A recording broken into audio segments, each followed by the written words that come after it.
joined by the man that is so smooth, he does not require a chaser. Anthony D. You are with the old school Knicks. What's good, sir? Bim!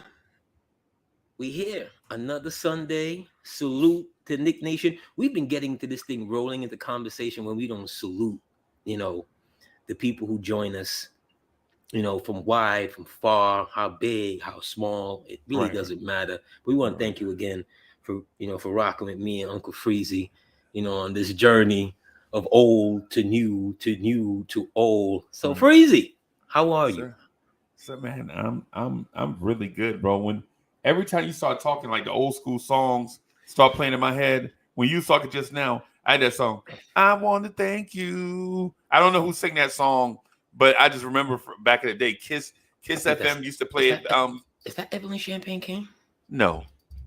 Yeah, Evelyn Champagne King wouldn't sing songs like that. She sung more disco stuff. Right. Okay. Alicia Myers.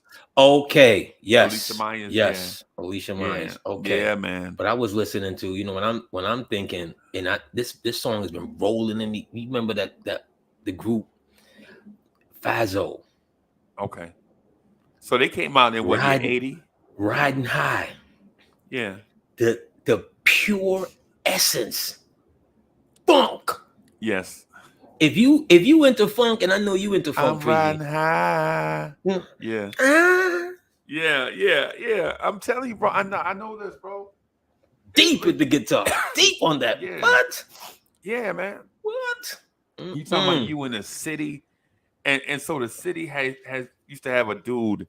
These two dudes, man, Frankie Crocker and Ken Spiderweb, and they used to break the dopest cuts, bro. They used to. I remember Frankie Crocker broke Christmas rapping by the Curtis Blow song. Yes. The first time I heard it, I was like, it's like something exploded in your head. Yes. It's like something, and it never got out. If you love hip hop, especially from the era that we come from, right? The moment you heard Christmas rap, it was like someone chasing a fix. Right. Because Christmas rap, it didn't matter if it was Christmas. Right. With the New Year's rap, Easter, summer, definitely summer. Right. Block parties. The song and then was so dope. The song was so dope. And then we rolled. I believe this Christmas rap come after Rapper's Delight? I think so. Yeah, it did. I think so. Right. So it was like those two records. And then as time go on, you go into, we didn't even know that Curtis Blow could sing. No, you didn't even know Curtis Blow could produce. You didn't know Curtis Blow could do all this thing. If it wasn't for Curtis Blow, there wouldn't be any Fat Boys. They wouldn't be Run DMC a lot because, Run's title at that time was the son of Curtis Blow. Yeah. The son of Curtis Blow, DJ Run. He's so fast, he scratched in between beats. Yeah. This is the stuff they used to say about DJ Run from Run DMC. But he gets the salute or the pass because what? Son of Curtis Blow. Right. That's how that went. But Curtis, to his singing, he put out an album. He's got a cut there that, the newer cats, Ross and Drake and them, they remade and called it Stay Scheming. Yeah. His record was Daydreaming. Yeah. Takes me where I want to be. Yeah. What? Yeah. Yeah. What? I'm in Brownsville Recreation Center. Don't ask me why I'm in Brownsville Recreation Center because I lived in East Flatbush, but that's a whole other story. Shout out to Brooklyn. Not the team that you guys root for, but Brooklyn. But they threw that joint on, and like me and my whole little day one crew, it was like, let's get out the pool. That's it. Yeah. That's it. Yeah, man. And so, and so the connection to us and this Knicks basketball thing, for those that are watching thinking that we just started talking about R&B, it's not just that we started out talking about R&B and rap and things of that sort.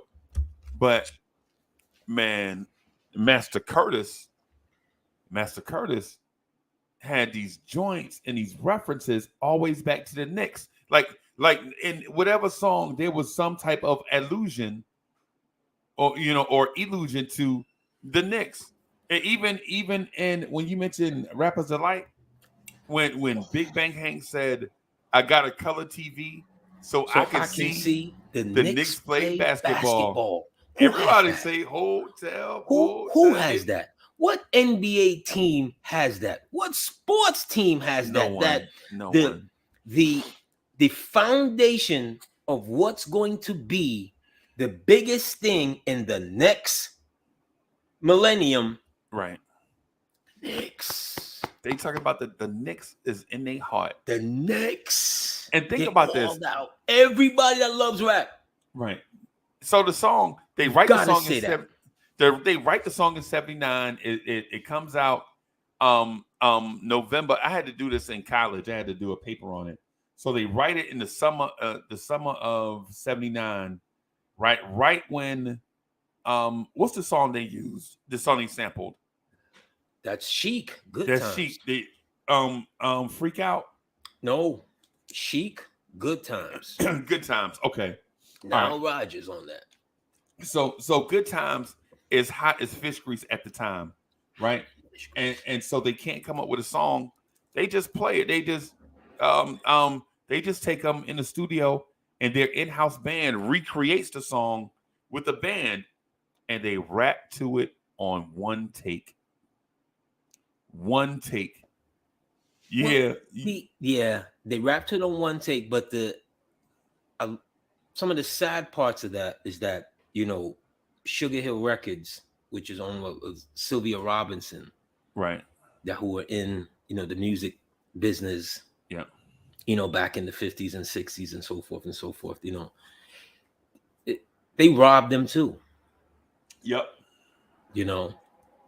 Everyone got robbed because Kaz is the one that writes Big Bang, or Hank steals Kaz verses.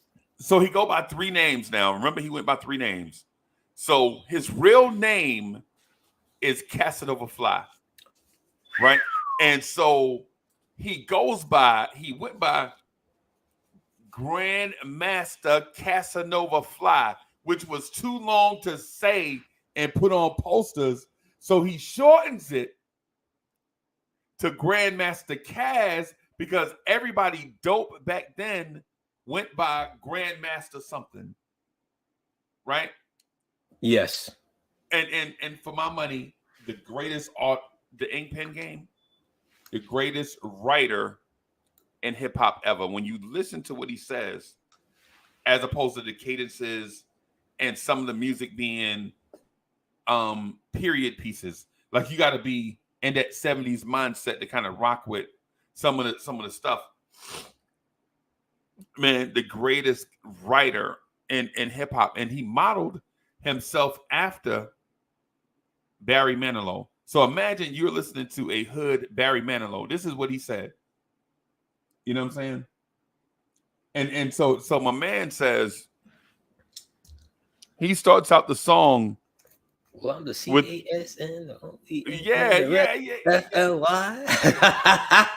And you, Big Bang Hank, how you spelling somebody's name in the rap? Because no one knew him. Right. And he didn't know what he was saying. Yeah, he didn't. And he didn't know what he was saying. Yeah, it's easy to do. And I'm sure when they said it, when they're going over, the lyrics and whatever, like, who was that? Right. Oh, that's my dude. Boom, boom, boom, boom. Oh, we got to give him some credit. And they're like, no.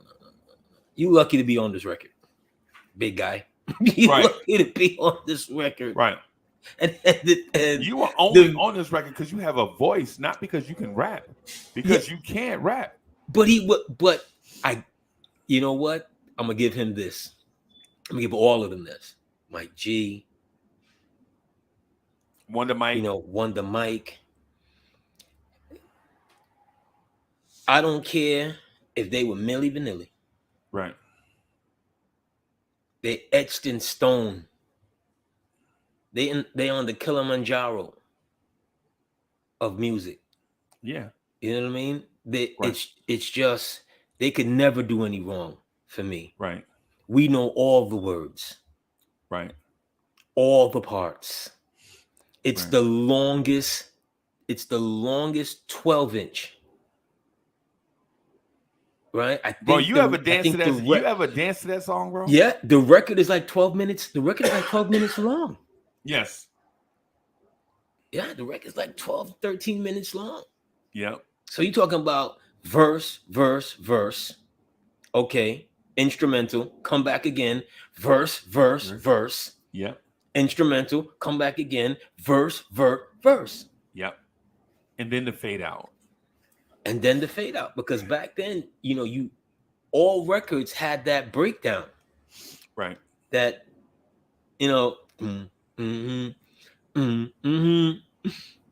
that somewhere in that there's gonna be the breakdown, and then once that starts, you remember Fonda Ray? Kiss FM used to play Fonda Ray on the radio so much. My cousin used to call it. My cousin used to come to my house every day, and all she did was this. Yes. You remember 30? You remember 33s? Oh yeah. You remember 33s? Man, my cousin used to pull that 33 out the book bag and put it on the record player. Fonda Ray. Oh my Fonda Ray. And then you when you're a real DJ, you going from that, or you may flow into Odyssey. Oh yeah. Right there. Yeah. Once you get to Odyssey, I don't care where I'm at. Real New Yorker. They played Native New Yorker, or when they drop Inside Out. Yeah. Yeah. Diana Ross. It's crazy. And that's Niles Rodgers, right? Niles Rodgers produced that. That's it. When you get to that part of that disco era, and for those who don't know anything about disco, it was like think of it like it was like hip hop in the 70s. Yeah, basically. Yeah. Basically. And we let some idiot dude out in Cleveland, some rock station dude. That's why I would never go to that. But then again, that arena is that stadium is no longer there. And that's just that when they one killed guy. disco. That one guy, him like about 50,000 people in there, they killing disco. How do you kill the Bee Gees? And then I would say to this AD, when I think disco was on the verge of going over the cliff, because the Rolling Stones put out a disco album, and then James Brown put out a disco album, and then you was like, okay, enough is enough. You know what I'm saying? See, disco is a feeling. It's not an art. That's the one thing. That's the one thing that had it be dope for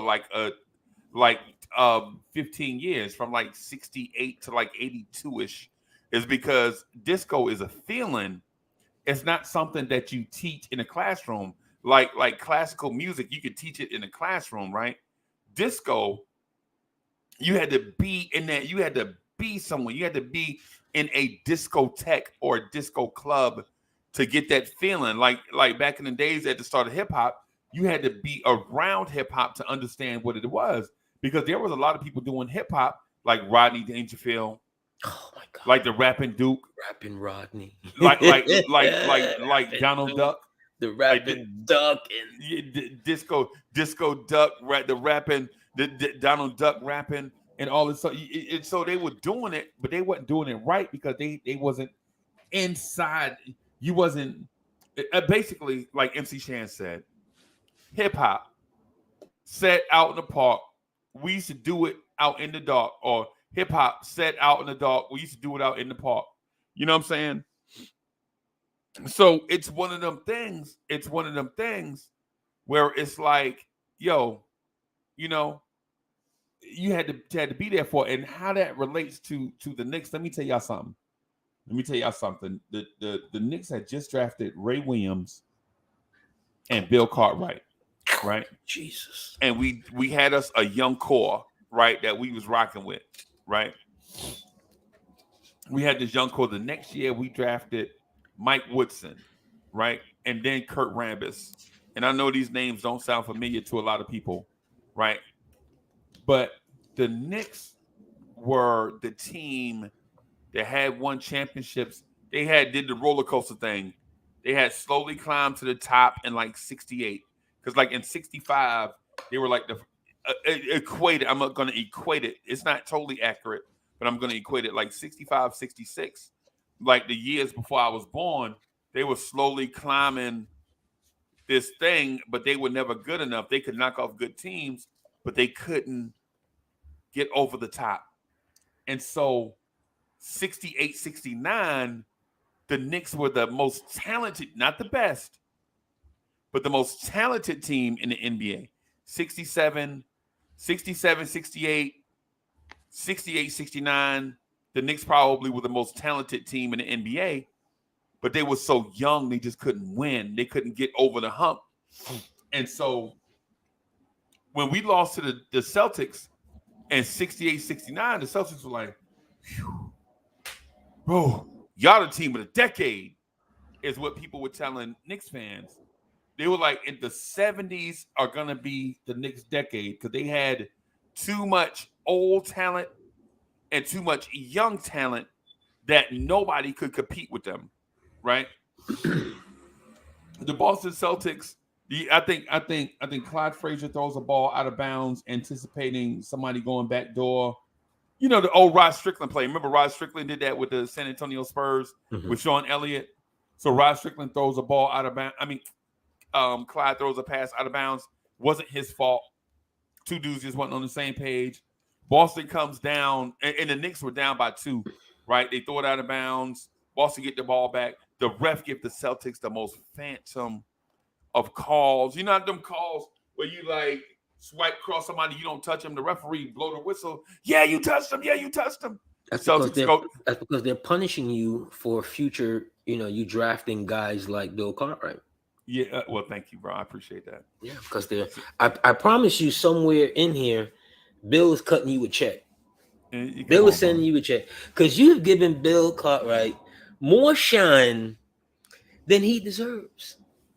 You have more respect for Bill Cartwright than you have for BK from Brooklyn.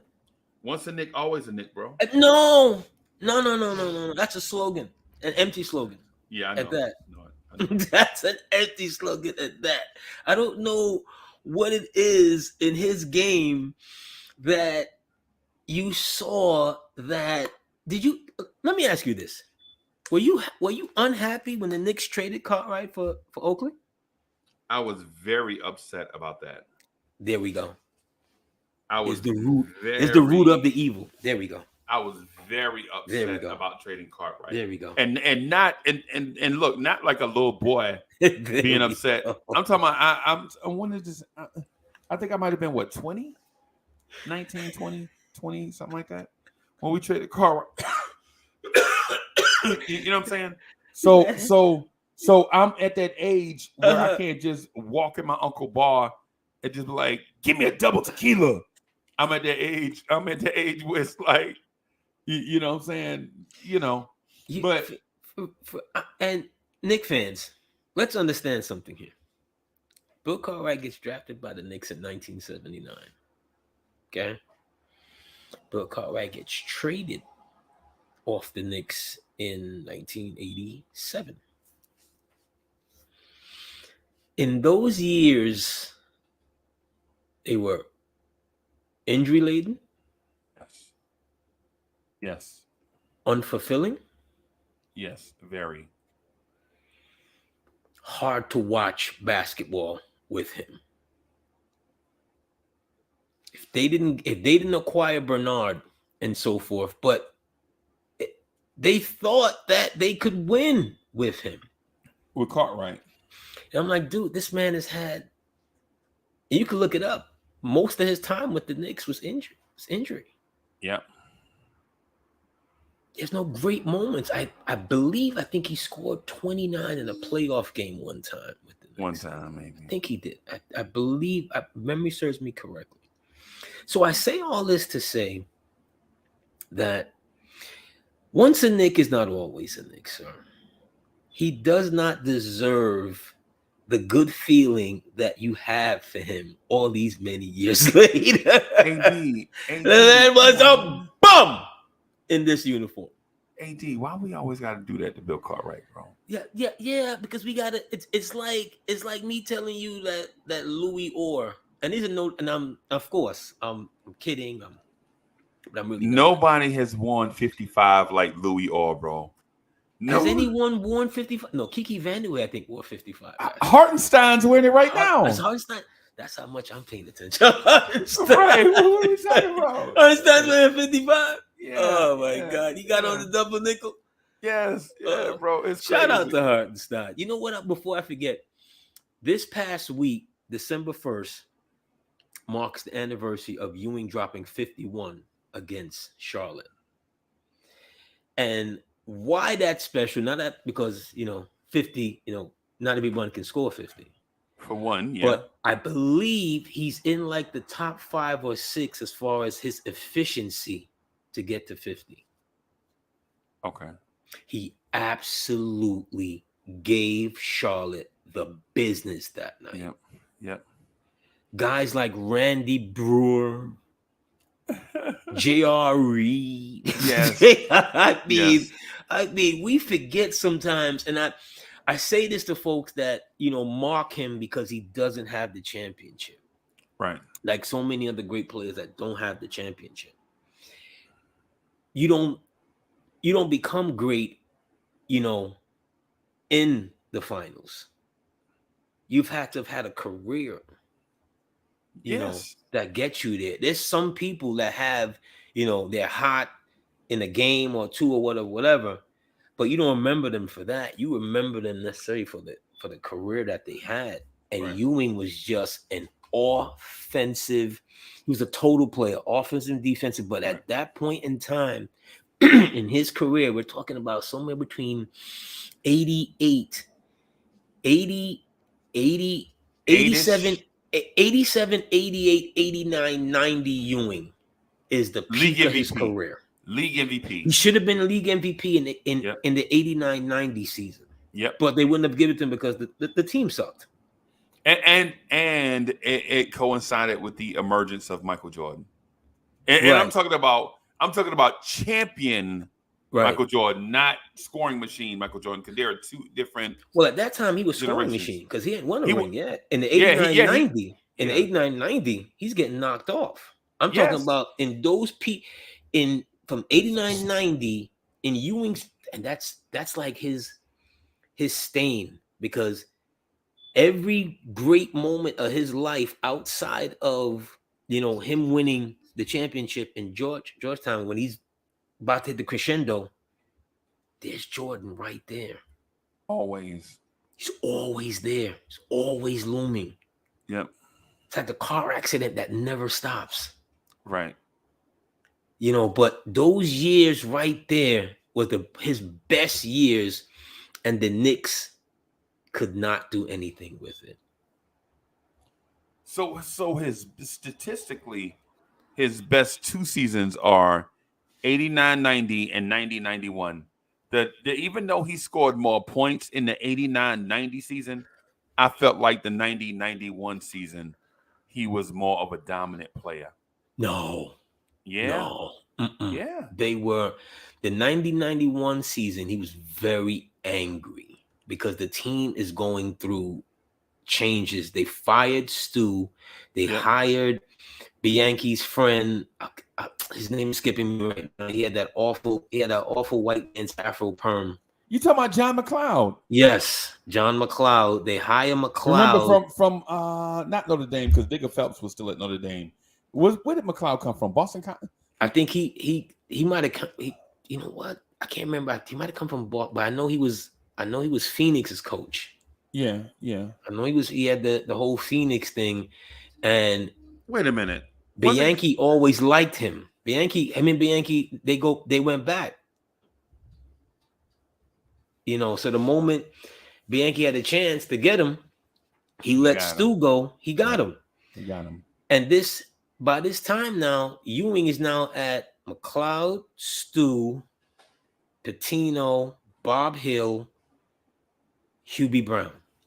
Yep. He's had 5 coaches now in 5.5 years. Right. And when it comes to 91, he's angry. Of course he He's is. very, and then the crescendo is he gets swept by Chicago, and they still run the exclamation point when Jordan does the peekaboo around Oakley and comes up, and there's Ewing, his so-called man, and he doesn't hesitate to put it on his head. To yam on him. Yep. And gave him the look afterwards. Yep. So McLeod coached Phoenix. Yeah. Then went to Dallas for 3 years. Right. Then the Knicks. Then back to Phoenix. Then Denver. Right. Okay. And all this instability, it reaches its head at that point, because remember that offseason, as it seemed like the entire Garden. Oh, he coached them. He coached them in that BS Celtics Phoenix championship with Garherd and them. Yeah, that great game 5 that goes into like what, triple overtime or something like that. When the dude hit the shot and he looked around like he hit the lottery. McLeod is the coach. Yep. That's a great game that NBA, fans of the NBA, but you got to again to Ewing. That's 75. That's the year before Sixers Blazers. Okay. Right. When the Sixers are up 2-0. 2-0. Right. And Daryl Dawkins orders. Yeah. They're making champagnes on, I think they're up 2-0 or 3-0, something like that, or 3-1. They were up 2-0. 2-0 and it's like 3-1. And Daryl Dawkins and Maurice Lucas, that changed the series. Yeah. That fight changes the series. If you see that when Daryl, I saw. Yeah. And Maurice is like, yep. Right. And no one lands a punch. Right. But for the mere fact that Maurice stood up to them, because if you look again, another one of these great teams that did not win a championship. Right. Look at that Philly 1970. What's that? 76, 77 team? Yeah. My God. Yeah, with they had Dunleavy and Dunleavy, Doc, George McGinnis, a great NBA player people forget about. Great ABA player. Yes, that people forget about. George McGinnis, young Daryl, World B. Free. Yeah. From Brooklyn. Yeah. They got everybody. Yep. And they got Doc. Doc just got there. Look at Doc. George McGinnis just got there. I watched that ending, that game 6, that because they send them home in 6. Yeah. Look at Doc in the 4th quarter. Look at Doc, and I love Doc. And this is blasphemous. No, it's not. Going fast, it's blasphemous. Go fast forward again. The Magic Johnson game, the game 6. In 83. In 83, Doc is horrible in those 2 games. Yeah. When they asked him, because George McGinnis takes like the last shot, they asked him like, Doc, they brought you here to be the man. This is your moment. And this is no slight on Dr. J. No, right? I got a slight Dr. J right here. No, I love the Doc. I got a slight. I love the Doc, indubitably, and all of that. Right? I love Doc. Doc was the man, growing up with the Converse and the, and the Afro and whatever. But, every athlete outside of the rare few, you have moments where in those big game spots where people forget about. But Ewing's, we remember. Yeah, of course you remember. You know why. We remember. We remember when that idiot is talking about, the finger roll in his song, whatever. Yeah. Ewing's, we remember. Yeah. We remember all of his things that he couldn't do well, but whatever. But I forgot about Henry Bibby. Henry Bibby's on that team. Man, Jelly Bean Bryant. Kobe's pops. Oh my God, man. Yes, Doug Collins. That team went home. Yes. That team went home. World be free. Caldwell Jones. Okay. Oh, that team is so.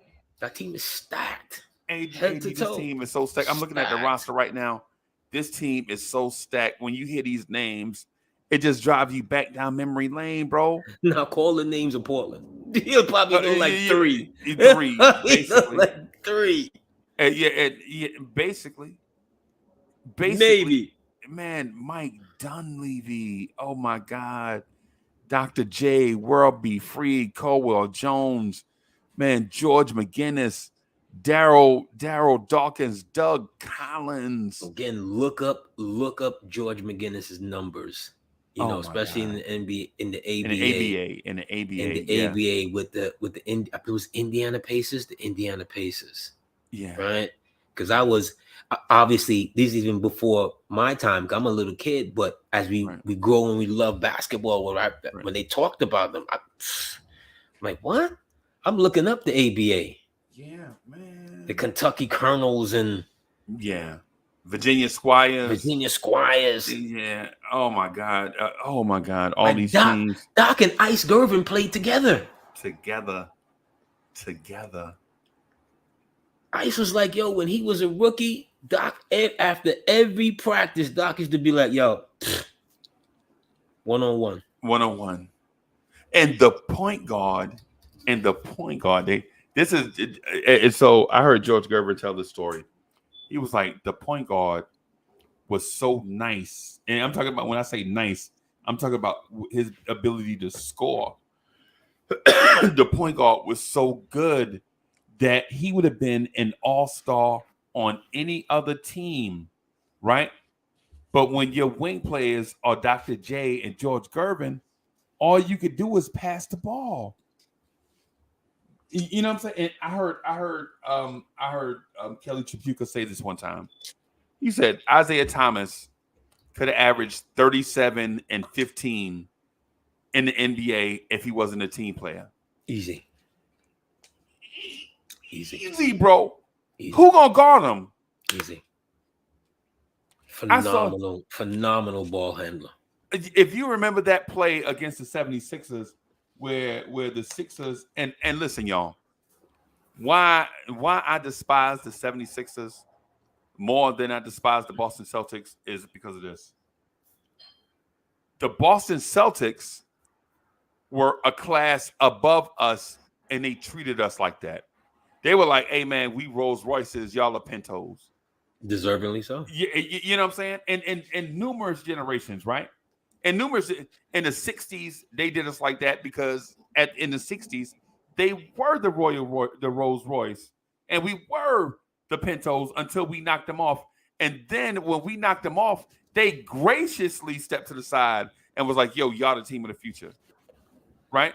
And then in the 70s and 80s, right, when they got Bird and all them guys, they won that fluke championship. After you remember what happened was they won that fluke championship against a fluke championship. Not man, because you're talking about in 75? Yeah. All the Knicks were hurt. 75. Clyde is basically there by himself.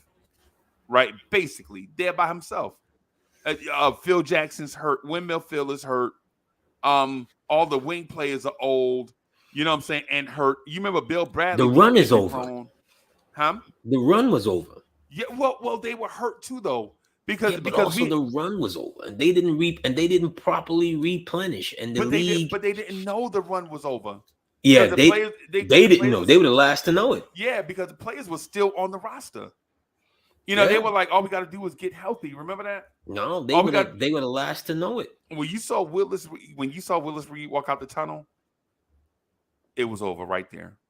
When Willis Reed steps into the tunnel, walks on the floor, we didn't know at the time that the run was over, but it was over because, for one, the Milwaukee Bucks were the young up-and-coming team at that time. They still had a chance, though, Freezie. And this, again, speaks to their mismanagement because they somehow got Spencer Hayward and Bob McAdoo at the same time. Look at Bob McAdoo's numbers, his first 6 to 7 seasons. And even look at his numbers with the Knicks. Yeah. He only played here, I think, like 2 years, and they got rid of him. And they traded him. Yeah, and I heard him talk about it, and he was like, well, Clyde was coming to the end and blah, blah. I'm like, but you've got Bob McAdoo. You got Bob McAdoo. And you don't know what to do with him. Right. Right. You send him off, he then finds his way to LA, and but at that time he was still in his prime.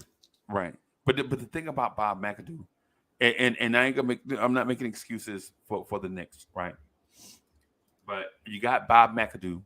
Clyde is still now at this time. Clyde offense has started to decline. His defense is still there, but you need some scoring. You need scoring, bro. You gotta in that 70s era, that mid 70s era, you got to have scoring, right? Because you're seeing guards come along like Lenny Wilkins. You see your Lenny Wilkins type, your JoJo Whites, that type of point guard. You like, yeah, Clyde may have lost a step. Yeah, but back then, Freezie, and you could look, players only gave you a hard 10 years. Right. At guard, definitely at guard. Even at the big. Oh yeah. Look when Wilt retires. Yeah. Wilt retires before 35. Yeah. Yeah. Yeah. Clyde is no longer Clyde by the time he's 32. I'm doggone crazy. Hold on.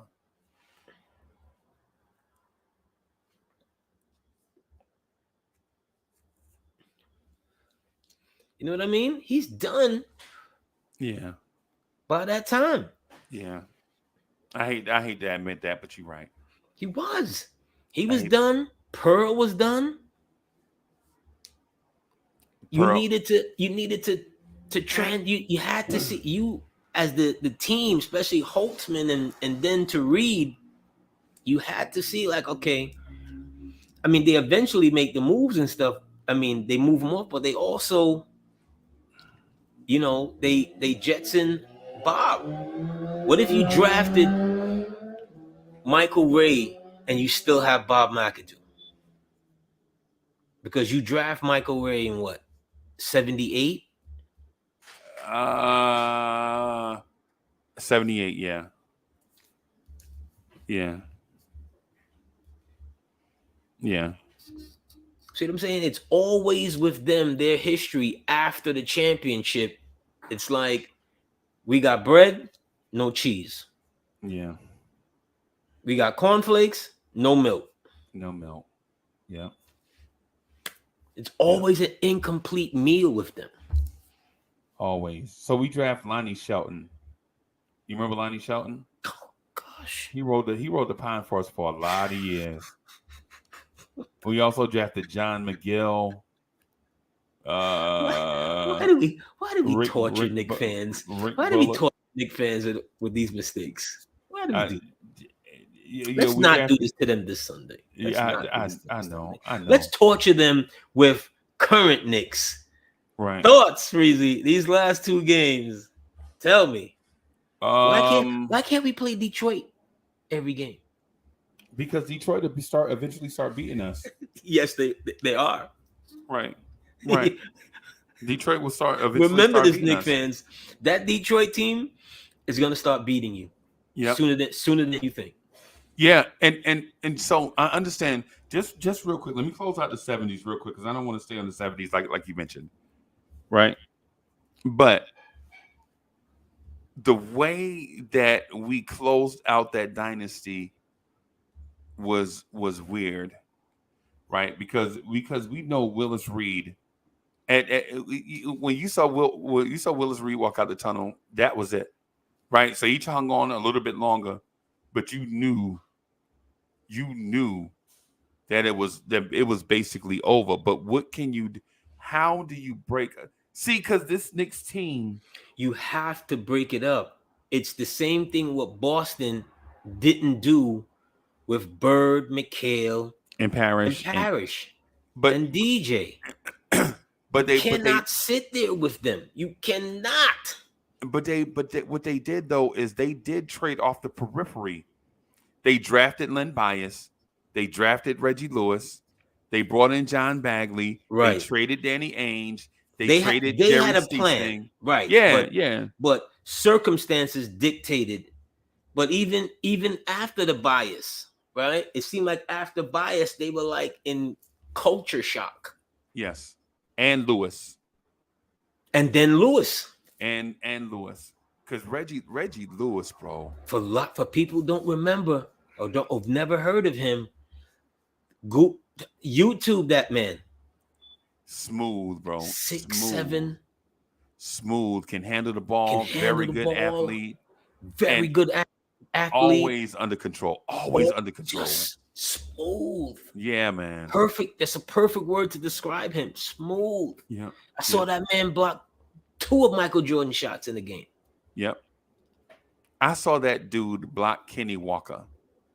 So Lewis is on one wing and he turns his head and he sees Kenny Walker cutting baseline and it's a race to the rim and he deflects Kenny Walker's dunk. Now, think about what I'm saying because at the time, Kenny Walker had a reputation for being a high flyer. He was right? a high flyer. Gotta give him that. And this is, I think this is when Kenny Walker was wearing 34 or 7. It might have been when he was wearing number 7. 7, right? I think. Yeah, because Oakley was here. Okay, because Oakley came in. Yeah, okay. Right. So, man, this dude blocks Kenny Walker, and it looks like a meeting at the corner of the backboard, and you're like, wow. Yeah, because Kenny, if not for nothing, you got to give Kenny that. He was a great athlete. Kenny banging on you. He was a great. Yeah, now, he was a superior athlete. Now, did he have anything else? No, I ain't giving that dude credit for nothing. Every time I say that man's name, it make me want to jump out this window over here. Yo, Kenny cried on the court one day. Kenny, that's no disrespect to you because you got to the pinnacle. You got to on the NBA floor. Yeah. You know what I mean? You played in big time college basketball and so forth, but it wasn't your fault that the Knicks put you in a role that you just weren't equipped to deal with. Right. You know, Kenny comes out of college. Kenny's like 6'8", 210. But the thing that makes me the thing that frustrates me, bro, is the thing was all the books you read leading up to that is we think Kenny Walker is like 6'10". Like you know what I'm saying? You think this dude is because so you think this dude is like 6, you think he's like Worthy's height, like 6'9", somewhere in there. And while it does seem like, hey, what's the edge here there? Bro, when you put him on McHale in the post, you saw the significant size difference, bro. But they drafted him to go up against McHale. I understand. That's the thing, right? fuckery. Right. But the thing about it is the thing about it is Kevin McHale was listed as 6'11", and he may have been 6'10 and a half, 6'10 and a half, right? You draft Kenny Walker, who you think is 6'10", and you get him, and he's 6'7", 6'8". Off the rip, we lose. Off the rip. I watched Kevin McHale destroy Ralph Sampson. Destroy him. Okay? I mean, he gave that man lessons in the post. Yep. Anything you wanted, he gave it to Ralph Sampson. How on God's green earth you thought that, and at that time, Ralph was a superior athlete. Yes, before the injuries. This is before the injuries. Kenny Walker is not that. No. Even if they were the same size, Ralph Sampson is still 2 times as athletic as Kenny Walker. Just a better player. Right. Ralph could handle the ball. Could handle the ball. Right. Ralph just wasn't a center. And they realized that quick. And I was like, oh, okay, Ralph's not a center. He's Porzingis. Yes, he's Porzingis. Right. We're going to tank. We're going to get a real center that happens to be coming out the following season. Right. Right? Yeah. So why would you draft that man to go up against Kevin McHale? Right. Remember, Bernard gets hurt. Yep. Yeah. Right? Bernard gets hurt. That's how you get Ewing. Yep. Ewing gets hurt. That's how you get Kenny Walker. Right. Because in the 86 draft, you're sitting there with a minefield of suspects. Because that whole draft had a,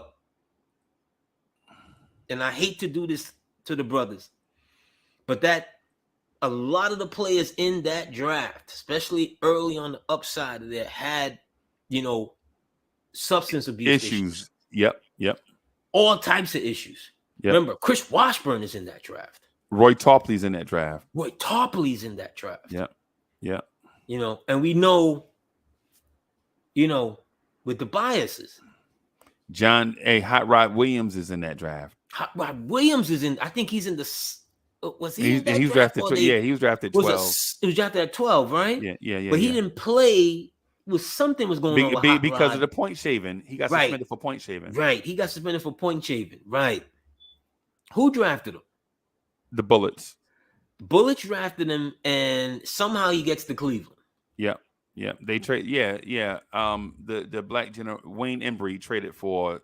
Wait, that's a name we have Hot Rod never Williams. mentioned on this show. Wayne Embry, as a general manager, was a very good general manager. Very good general manager. He built some really good Cleveland teams. Again, teams that were good, but just not good enough to even get to a finals. Right. They were unfortunate. They were very unfortunate in a lot of ways with a lot of stuff. They, back to the, the Walker and stuff, you in that draft, I would have made a mistake as well. Because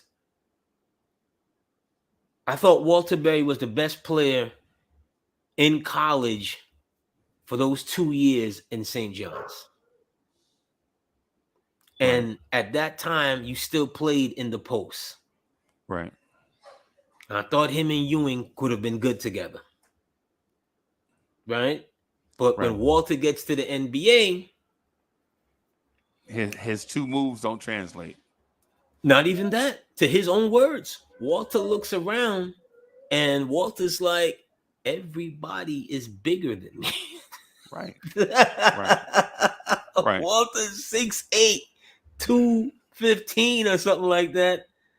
And he said it. It was like Walter got into this is not gonna work. Right.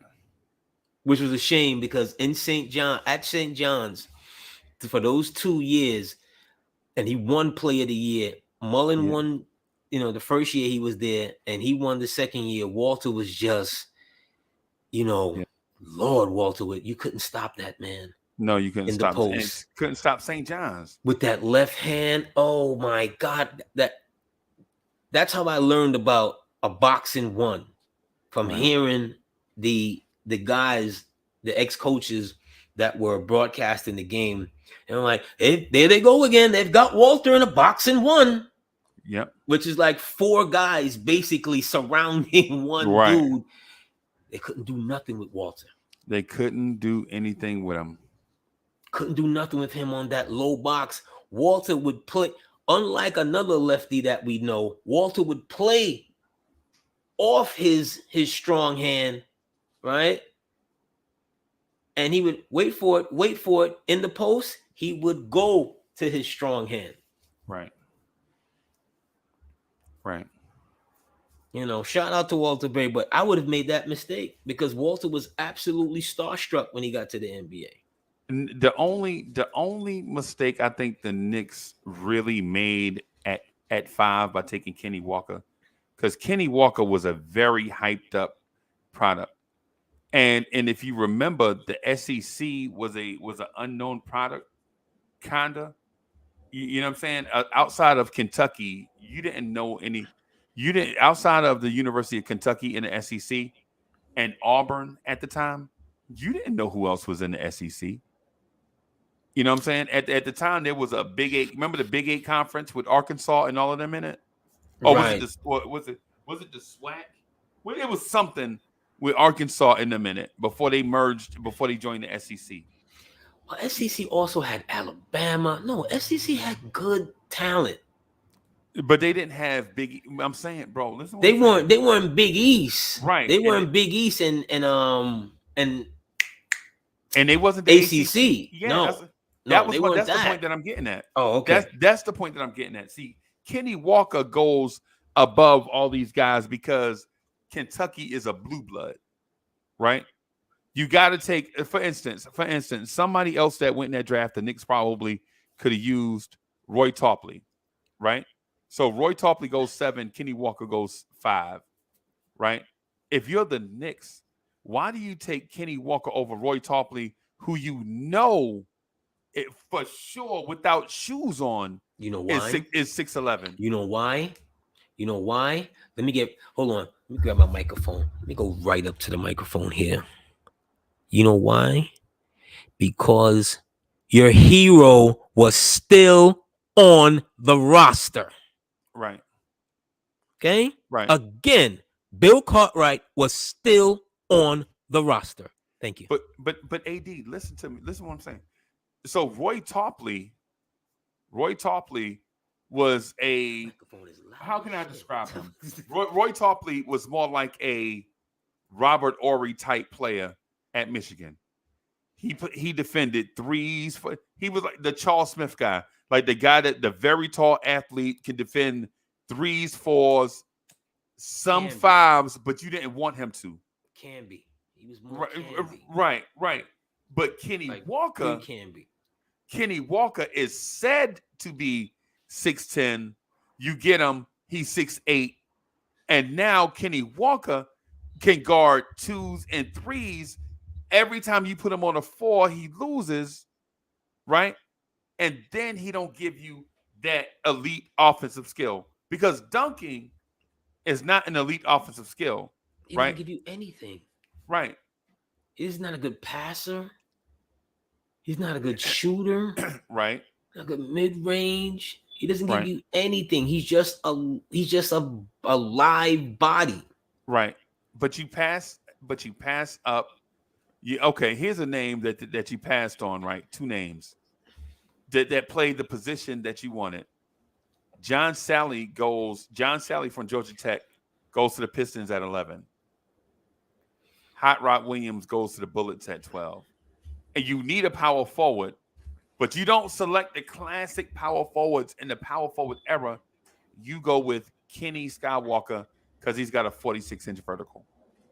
Here's a name that I think New York fans was also clamoring that would have totally altered history, that they could have took and no one would have batted an eye. Mark Allery. No. Okay. Okay. Oh, all right. That's some shameful shit. Yeah, because Mark Alley was a big player in Duke. Yeah, but he was Kenny Walker type. Yeah, undersized. All those Duke. Yo, Duke had a cornerstone on good country-fed big white boys that by the time they got to the NBA, they had reached a peak. Done. Just weren't that good. But the play I'm talking about was Dwayne Pearl Washington, who Jersey takes with 14, I think. I think Jersey took him at 14. The Knicks never even thought about taking him. Never even thought about him. Bro. Never even thought about it. Never gave it a thought. Never gave it a thought. You know why, right? And they needed a point guard. Because the Knicks don't like flashy point guards. Especially at that time. And he would have been, him and Ewing, he would have been absolutely, because remember, He's a New York point guard. Of course. Mark Jackson comes out the following year. Yeah. Yeah. And mind you, everybody, listen to what AD is saying. See, that's why I like rocking with you. That's why we do this right here because you see, you can't just state the facts. You have to have been in the moment to share the feeling of this thing, right? Pearl was that good. Pearl is on the board. On the board. You don't take him, but in this same draft, you take multiple point guards. AD, do you remember the point guards that the Knicks took in 86, 87, 88 outside of Mark Jackson and Rod Strickland? Because they took 7. I think they took 7 point guards, right? 7. I think it's 6 or 7 point guards, right? Yeah. And only 2 of them stuck, Mark Jackson and Rod Strickland. Right. And if you take it back one more year, they drafted Ewing's teammate Michael Jackson from Georgetown. Yes. In like the 3rd round. No, they drafted him in 86. Right, but they drafted him. No, they drafted him with Ewing. You sure? Yeah, they drafted him. That draft, they draft him, Ewing, and Gerald Wilkins. Nah, AD, nah, I'm looking at it now. So Basketball Reference says Michael Jackson out of Georgetown was drafted 47 overall to the Knicks in 86. So 86? Okay, so the following year. Yeah. He doesn't make it. He doesn't make it out of training camp. Right. And that was a huge mistake too, by the way. A huge mistake that they made. Because they should have kept that kid. They should have kept that kid and put him on the bench. Because Michael Jackson, how you gonna tell me, AD? How you gonna tell me? Listen, man, I'm not gonna draft a methodical point guard out of the Big East because the game is gonna go up tempo. Then the very next year you draft Mark Jackson. Then the very next year you draft Mark Jackson. And if Dick McGuire wasn't there as the interim, Dick wasn't even interim nothing. They were in flux. Right. They didn't have a general manager. They didn't have a coach. Right. Somebody kind of like how what happened with Ed Tapscott years later. Yeah. But Dick was in the organization for a long time. And, you didn't have to. Dick was going to draft a point guard. Yep. Dick was going to draft Mark Jackson. Yep. Calvin Thompson. Oh my God. As he is rolling down and Mark is sitting there. But how history could have been different if you had drafted Pearl Washington. Yep. Who you needed. Who you needed, bro. Who you needed. Jerome Mincy. The Knicks drafted Jerome Mincy, bro. I'm gonna tell you about the Knicks drafted Eddie Lee Wilkins. I remember Eddie Lee Wilkins. I remember Eddie Lee with that bad shag perm. Yes.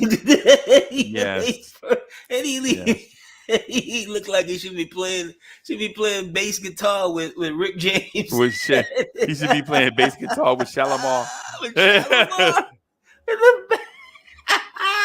Yo, he had that drippy shag thing. I'm like, who is this? Right.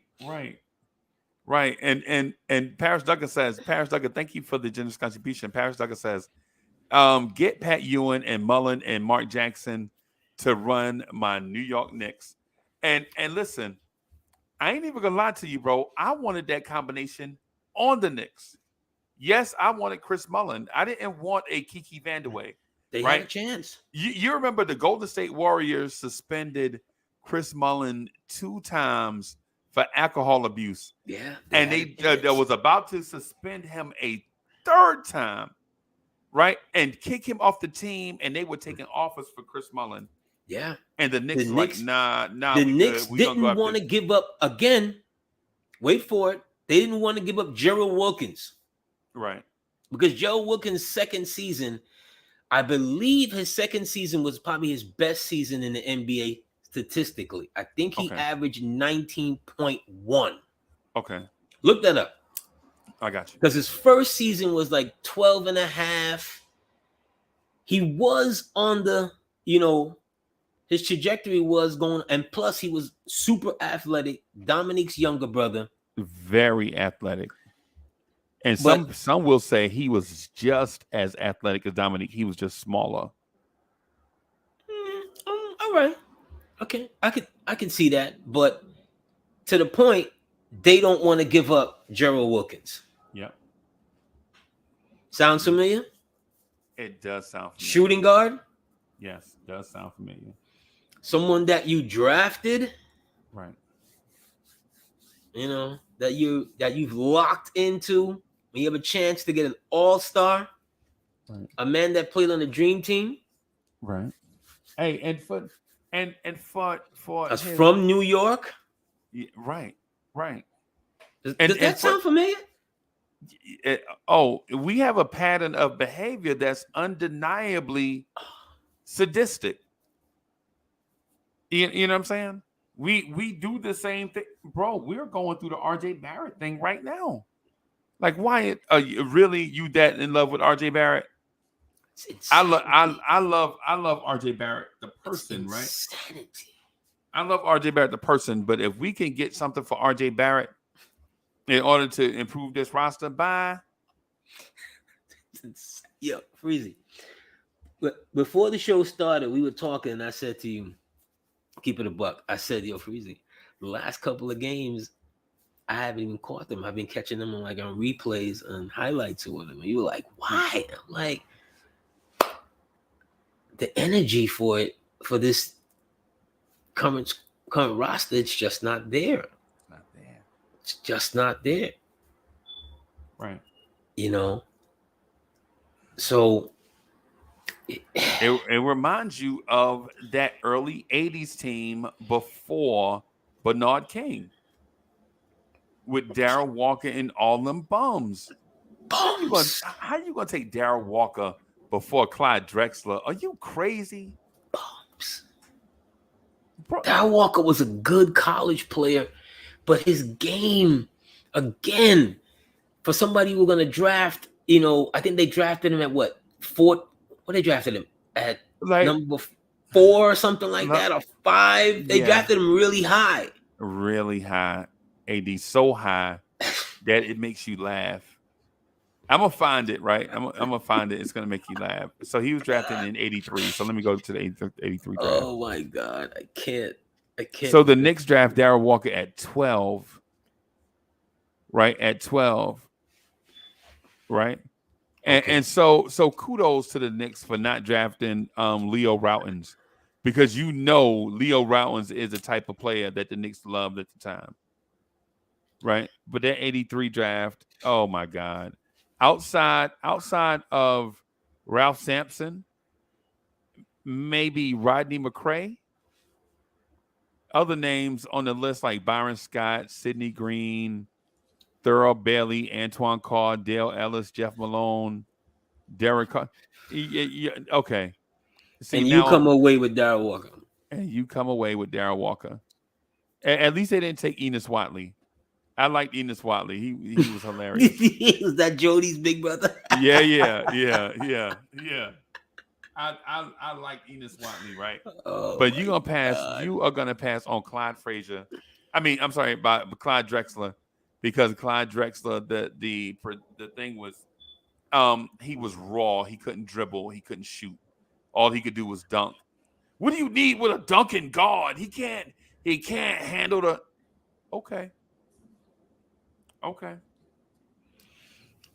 You just it's the cycle just continues to repeat. And Clyde Drexler and Kenny Walker are about the same size.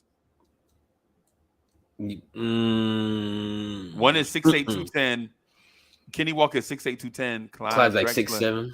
6'7", 210. Yeah. Okay. Yeah.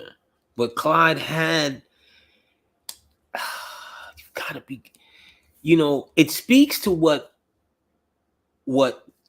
people see and what they respect, Freezie. You understand what I'm saying? Like, I do. Clyde is coming from Phi Slamma Jamma. Right. The With most amazing Houston.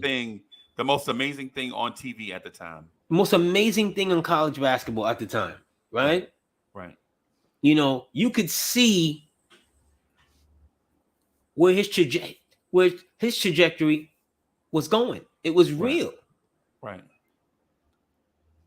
Right. And you're drafting a guy that does not play above the rim, Right. is not particularly a good shooter. Okay. Okay? He's like a poor man's, and this is a bad, you know, like, you see how Shea Gilgeous plays? Yes. You know, Darryl Walker, like a bad version of that. Yeah. Yeah. Like a bad version of that. And you couldn't depend on him. Is this the draft too with Muggsy Bogues in it? No. Muggsy's in 86, I think. Muggsy's in 86 because I believe Washington drafted him like number 12, which was like a shocker. Okay. I remember when Washington drafted him, I think he played at Wake Forest. Yeah. Right? When Washington drafted him, it was like, wow, you're drafting a man that's 5'3", that high. Right. You know, shout out to Muggsy. Muggsy was a true professional. He gave some really good years and you know, to your point, once a Knick, always a Knick. I think he had a cup of coffee here. I think Muggsy had a cup of coffee the year. Yeah, I met him in Charlotte. I'll probably see him in Charlotte Friday. The dude, for some reason, AD, listen, man. Mugsy's tough. Human beings are peculiar. Because I saw him, I met him last year at the Charlotte game, right? Like, imagine where you're sitting, right? Say one seat over is a chick, that's his wife, right? Okay. And I was like, damn, this joke fine. Good God. And then on the other side is Muggsy Bogues looking down like, you know what I'm saying? And so you're like a foot and a half taller than him. Yes. And he starts talking to me and Stephadon. So Stephadon, get well soon, Stephadon. Get well soon, Stephadon. And so get well. And he starts talking to me and like, yo, what's that championship belt for? And I'm like, yo, I'm the #1 Chief Rocket Knicks universe. I'm Uncle Freezie. This is the debate league championship belt. He's like, it's a nice belt. You know, how do people win it? I was like, you got to beat me in a debate. He's like, debate about what? I was like, the Knicks. So he puts his beer down. Like you know how you talk, he's like, the Knicks. And he put the beer down. He's like, yo, I got to holler at you. And Muggsy Bogues is like, and I'm like, yeah, man, yo, it would be dope if you come on the channel. You know what I'm saying? Talk some old school Knicks. You know what I'm saying? We talk current stuff, but we like to give the old school players their flowers. And so he gives me this random, like, yeah, I'll check you out on the internet.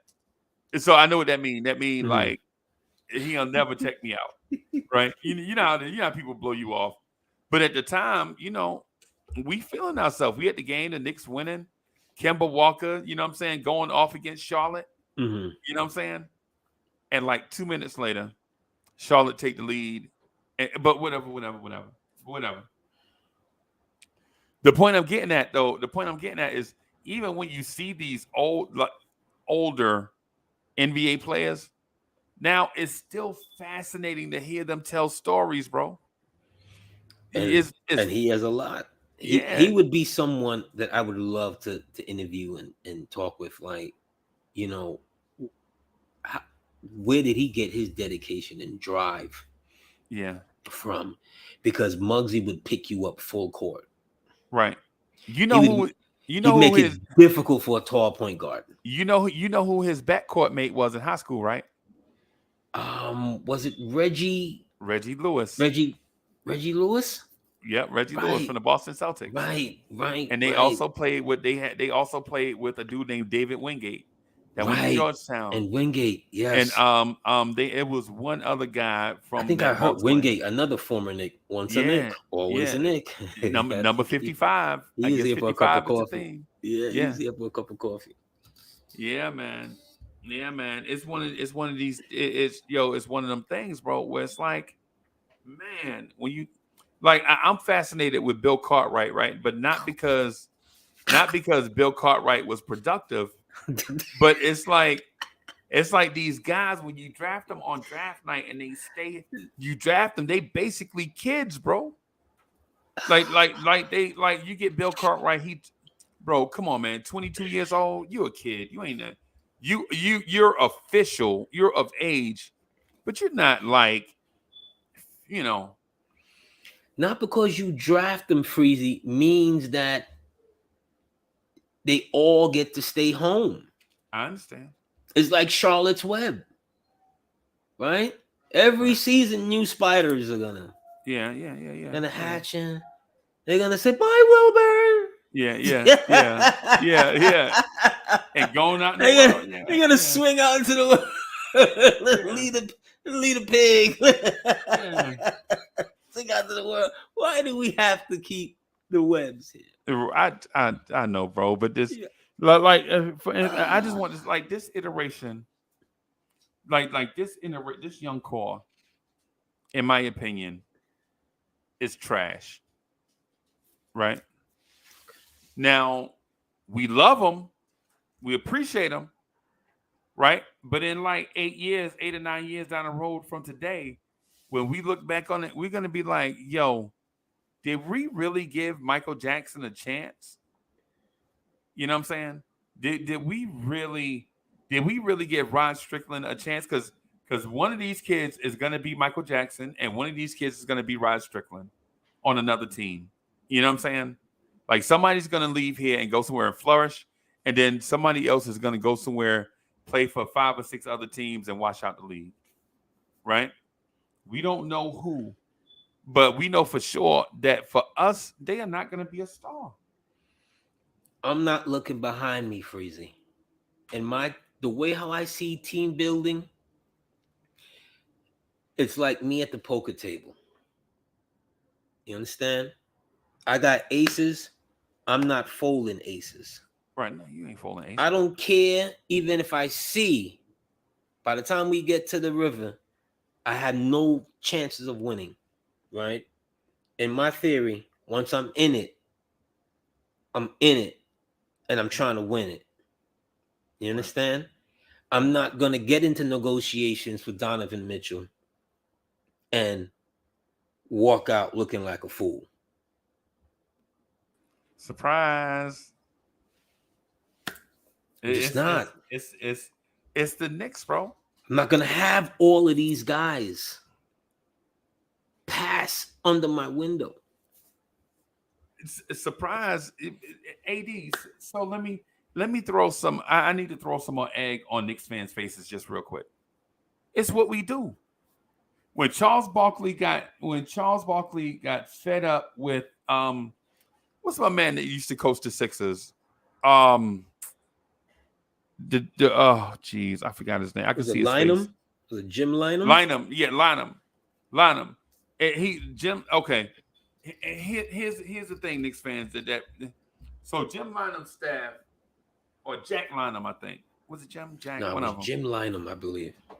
So Lynam's staff is full of dudes like Tom Thibodeau.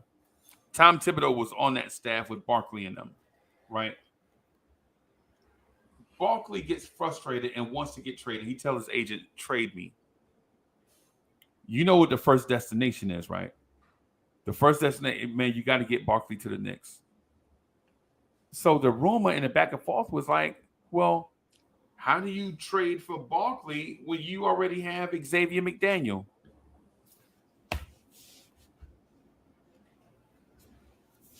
I swear to God right now, I want to flip over a doggone table, bro.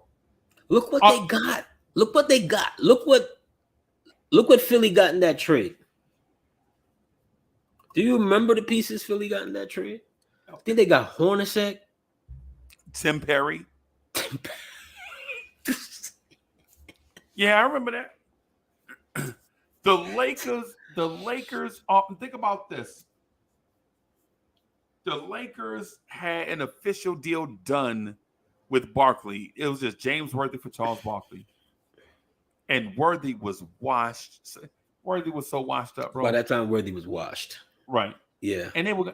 And you telling me in 19? And this is before. This is before the Phoenix trade in the 92-93 season, right? This is 92 spring, 92 summer. Barkley wants to get traded out of Philly, and the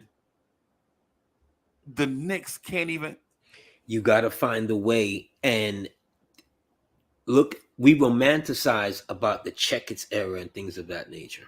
And I believe Checkers, tried to go high and low to get the things that he wanted To get for talent, Ewing to get talent. I'll give him that.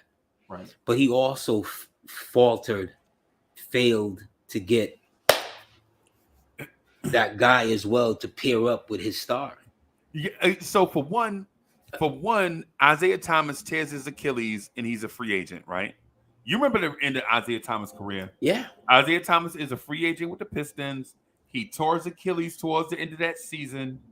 He's doing rehab. He's at the hotel, and the Knicks the Knicks wanted Isaiah Thomas, the point guard. Yes, they did. And now, mind you, Isaiah Thomas had only played 11 seasons, right? And these are 11 long seasons. Remember, Isaiah Thomas got in the league, and they basically made the playoffs just about every year, but except for maybe his first 2 seasons. But basically, Thomas had a lot of miles on him. Yes. But excuse me, if you're the Knicks, how you gonna tell me Isaiah Thomas got a lot of miles on him when you traded for Maurice Cheeks? Well, I heard him speak on this, and I don't know how. Isaiah. Depending on what time of the week. Yeah, he will lie now. It'll No, I ain't change. gonna say he'll lie. I He heard him will speak on it. romanticize the story. It'll change. Yeah. Right? Yeah. He said that they came to him, and the deal they were ready to do the deal with the Pistons, or the Pistons were ready to let him go, whatever. But he was shot.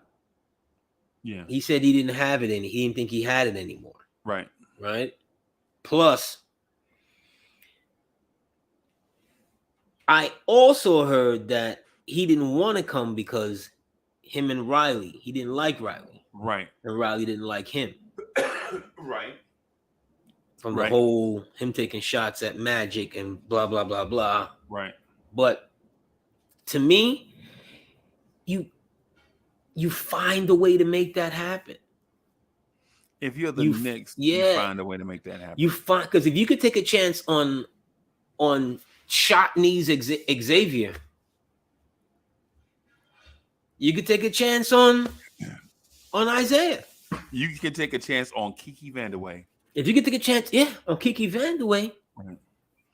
Because if you could take a chance on Herb Williams, he would have fit in with that Knicks culture, because the Knicks only took over from what the bad boy Pistons were.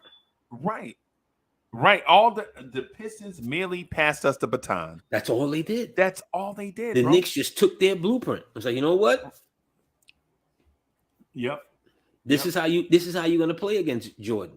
Right. And we're gonna get these guys. Right. And the Knicks did 2 things, and it's a shame that history. It's a shame that history doesn't reflect what the Knicks had, because listen, man, the Knicks were soft. SOF capital T. Right? The reason why I hate the Sixers more than I hate the Celtics is because the 76ers knew we were soft and used to bully us. Right? Even Dr. J, the gentleman, would just keep dunking on it. Like when there was a layup opportunity where Doc could lay it up, Doc would just bang it, bam, on the Knicks, right? And what could you do? What can you do if you're the Knicks? You Just hold to that. put your head down and just, you know what I'm saying? Now we had eventually we toughened up with Terry Cummings and Buck Williams and Herb Williams, but them dudes was 50 years old when they got here. When they did that, that's the 96, 97 Knick teams. Yep. You know, after Herb Ewing, Thomas. right? After Ewing came back from the broken wrist. Broken wrist.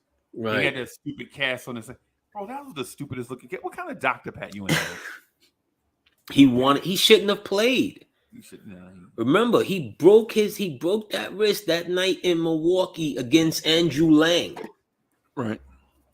Right? And falling on the ground up against the stanchion. Yeah, he went right. Did he try to bang it on Lang? I think that's what he tried to do. Of course he tried to bang it on Lang. Right. He tried to bang it on Lang. And, Lang's, well, it's a tough play. You know what I'm saying? Lang is going for the block. And he falls awkwardly. Right. And tries to brace his fall. Yep. And that was it. And next thing you know, Pat holding his arm. Yeah. He's holding his arm. That's like when the erosion had really was about to set off with him. But AD, you know what comes out of that though, right? Pat Ewing crumbles to the ground. And after that, the Knicks start running. And it gave us a taste of what things could be like without Pat. Well, the team was small, and I think they won that first round against Miami. Right. That's the 98 season. Right. Right. Is that the year we lost to Charlotte? Did we lose to Charlotte? No, we lose to Indiana in the following round. Right. Ewing comes back with that brace thing that you mentioned. Oh God, looking like right. looking like the hand. He out here looking like Jumbo Elliott. He You know what I'm saying? was a left tackle, and and they lose. If you remember, in the Garden, a broken play. Chris Childs leaves Reggie Miller. The ball swings back to Miller on a broken play, and Miller from the left corner again. Right. In the Garden, sends us home. Yes. In 98. And then, 99 and so forth. We lost a lot of games against Indiana. We lost 3 times to Indiana. Right. In the Garden. Yeah. Bro. Series finale, 95, 98, 2000. Yep. The finger roll game, the Miller in 98, and in 2000 in the conference finals. Right. Let me ask you this. Let me ask you this. If you could do that 87 draft all over again, would you do it differently? I'll probably have taken Jackson even higher. Okay. If I could. If I had a higher pick, I probably would have taken Jackson even higher because I was big on Mark. I wasn't surprised that Mark did what he did immediately with Pat. I was not surprised. I'll tell you this, bro. I'm looking at the draft now, so it's kind of not fair. But let me tell you who I liked coming out of that draft, right? I did not like. So everybody knew David Robinson was going to the Spurs because the Spurs were like that rudderless franchise. You knew the NBA had to save them, right? You knew the NBA had to save the Spurs, right? Right. So David Robinson gets drafted. Then leading up to the draft, he says, "Well, I got to do these 2 years before I play." And you're like, "Oh God, dog! It's San Antonio. You still gonna take him and wait 2 years?" But anyway, the they weren't going anywhere. They weren't going. Yeah, that's how they kept getting better. Because then they draft Sean Elliott, and they take. They kept drafting. By the time in his first or second season, he's got a nice little squad. Yeah. No, yeah. You're right.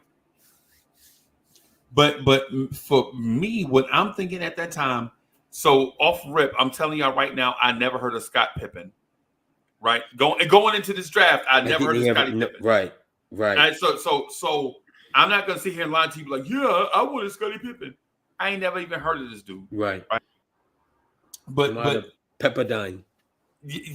Bro, and so I didn't want the guys I knew I didn't want. I didn't want Armin Gilliam out of UNLV because I saw Vegas play under Coach Tarkanian and them. I didn't want him because I didn't know if his skills. And they drafted him number 2. The player that I was intrigued with the most was the dude from Alabama, Derek McKee, because he had played center at Alabama. And listen, don't you? And for those looking, don't try to do revisions. He didn't play center; he played small forward in the NBA. Shut up and let me finish. AD, I'm talking to the fans. AD, I'm talking to the fans. Right? He never played. Bro, I watched this dude play center in Alabama. Y'all be quiet. Right? So I knew, though, I saw him, AD, I saw him grab rebounds at Alabama, right? And would bring the ball up, going between his legs. A center going between his legs and doing stuff. You know what I'm saying? In college, you're like, whoa, wait a minute. This dude is 6'9", a 6'9" center, and he kind of like going between his legs and doing the JoJo White behind his back. The one of the great, most underrated point guard of all time, JoJo White. Going behind us, he doing JoJo White stuff, and he's 6'9". And I'm like, if the Knicks get him, we can play him at power forward. Now, mind you, this is 1987, right? This is 1987. And I lived in an area of the country that was big East Country, and you saw guys like my cousin, Raphael Edison, Billy Owens.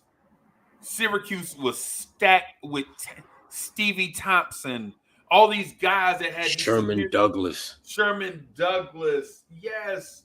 All these guys had these special skills that you never saw guys their size could, like Stevie Thompson. I swear to God, Stevie Thompson and David Thompson probably had the most hops I've ever seen out of a player pound for pound, right?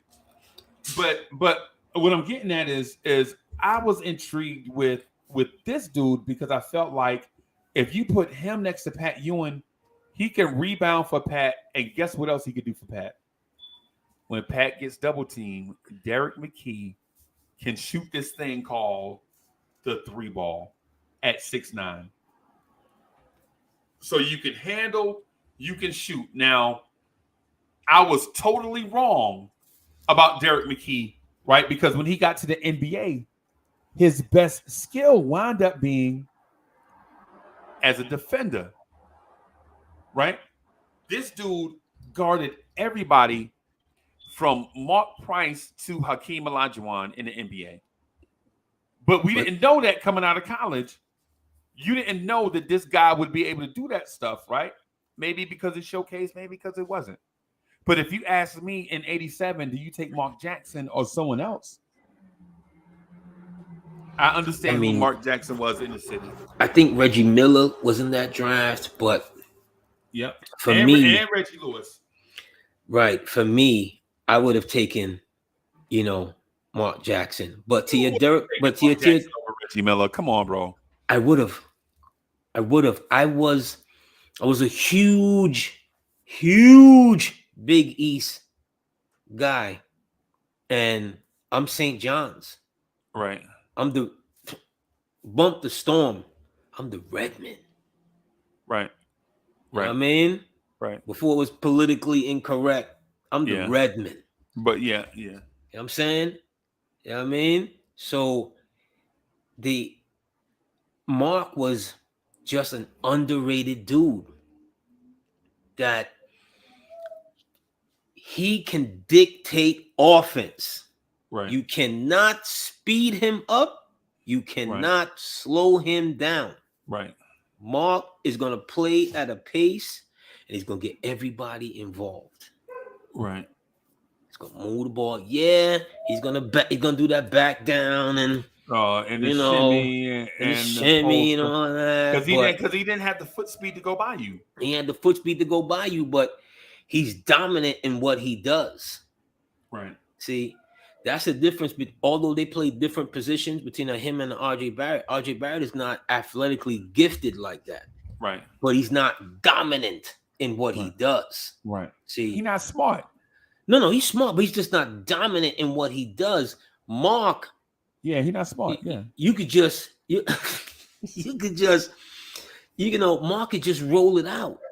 Right. You didn't have to tell Mark that Pat need to run. Mark is from the New York City courts. Yeah. He may not be the fastest, but you know what? You can run a break. yeah. And he All knew of how to that. manipulate defenses. The thing I liked about Mark Jackson is he knew how to manipulate defenders in the half court. Excellent. Yeah, and he believed in himself. Yeah. He's Brunson reminds me of Mark a little bit. Right. I see Mark in Brunson. And mentality. Yeah. Yeah, I see Mark in Brunson. Like, if you give him, better pieces, he'll look even better. Right. See what I'm saying? He'll look even better when he doesn't have to be the one to dominate it in the last 2 minutes of a game. Right. See what I'm saying? Mark could, he got Ewing to run. Got everybody to start running. Right. Like, literally, his presence breathed life into Pat, because Pat is coming off of 2 injury-riddled seasons. Yep. And they were calling him a bust. Yep. I remember my shop teacher was like, yo, would you trade Pat for the Admiral? Right. And he didn't even give me a chance to answer. He was like, yo, I would absolutely trade Pat right now for the Admiral and continue to build his team. By the time Admiral gets here, we're ready to go. For the next And that deal was consummated. The Spurs pulled the deal off the table because when they were telling David Robinson he was traded, they looked him in the eyes and they just couldn't do it. They just couldn't tell him. The deal was Patrick Ewing to the Spurs for David Robinson and $8 million. Now, $8 million right now sounds like pennies. But in 1991, when Pat Ewing might be the MVP of the league, bro, $8 million, that's like I wouldn't have done it. $70 million. And I thought David Robinson was a superior talent. I thought he was a superior talent. I just didn't think he was. I thought he was soft. I didn't think he was better than the game at that time.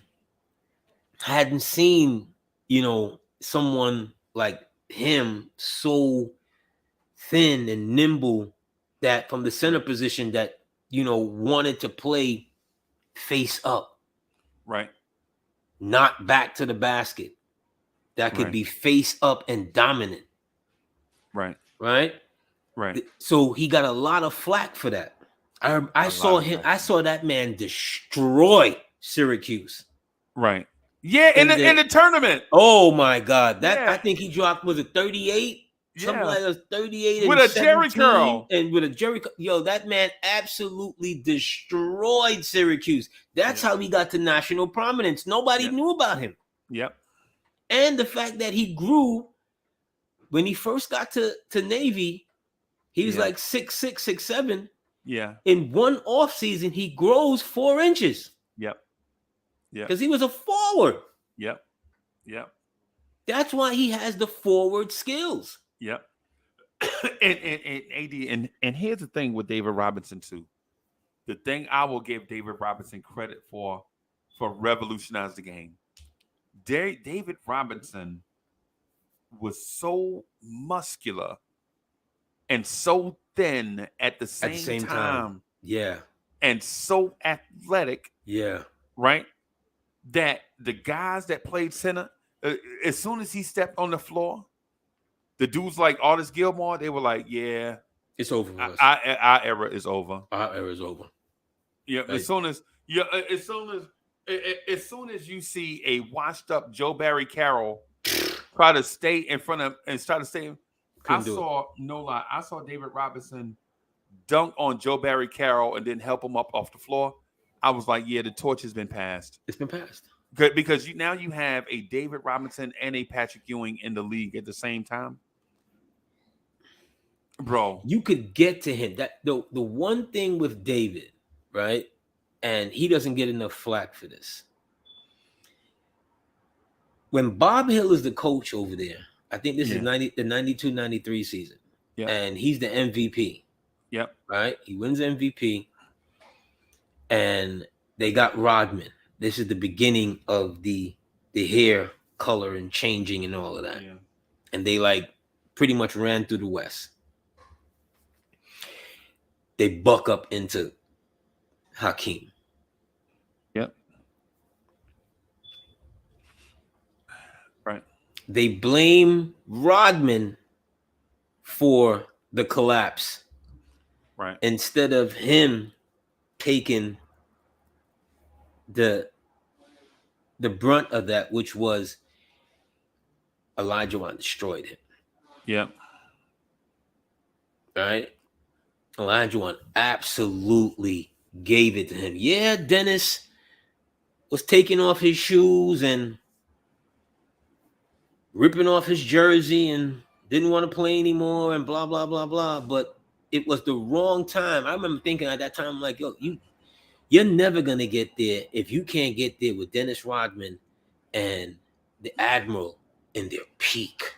Right. And listen to their shooting. This is their shooting, right?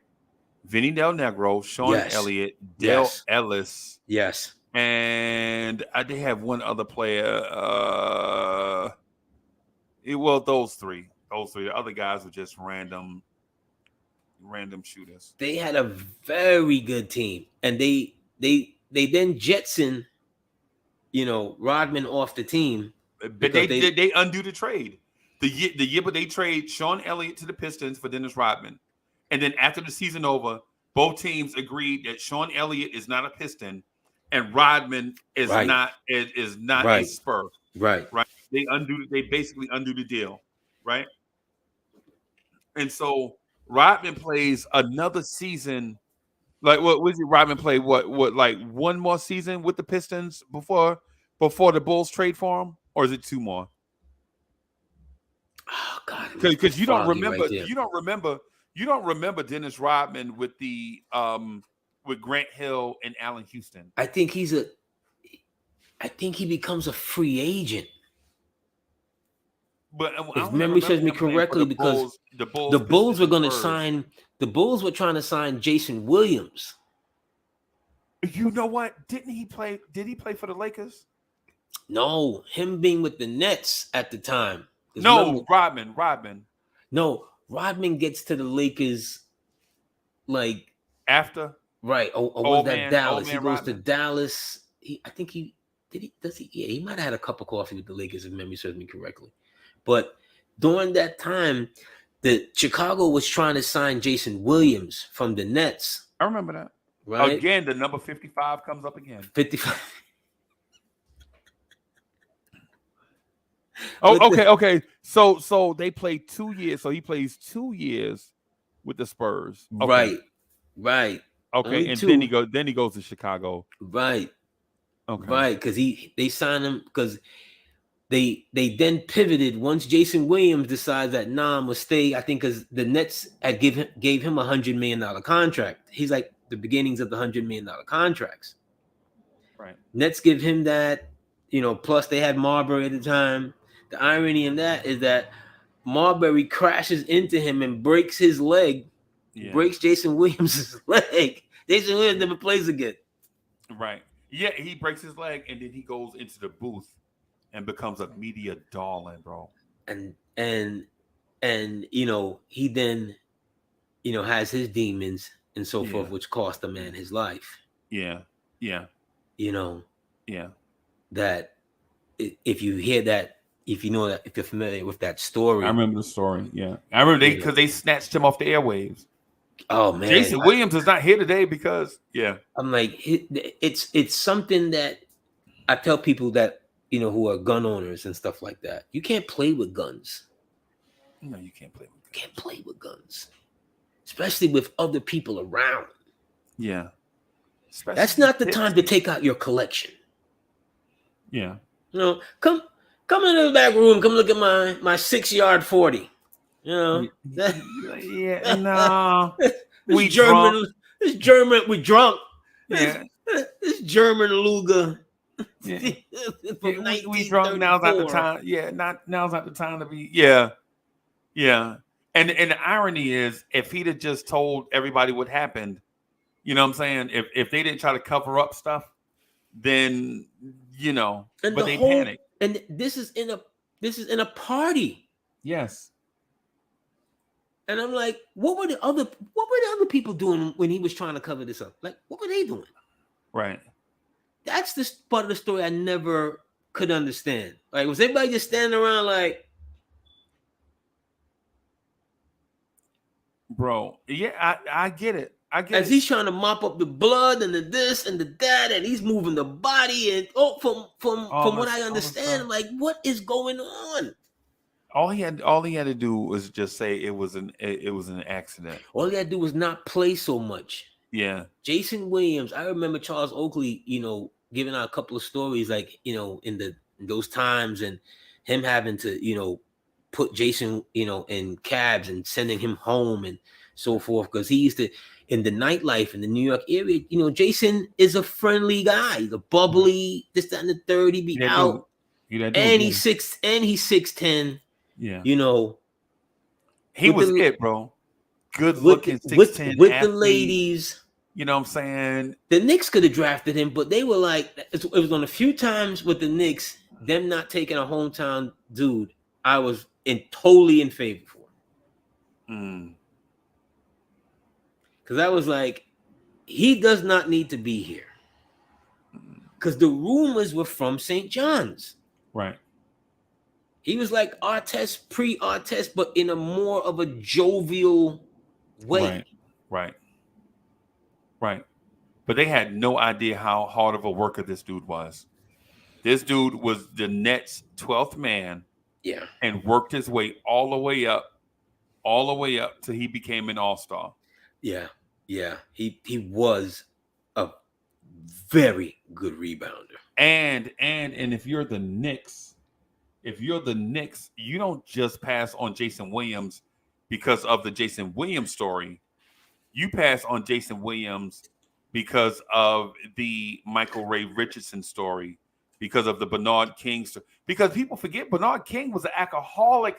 That's why Utah traded him to Golden State.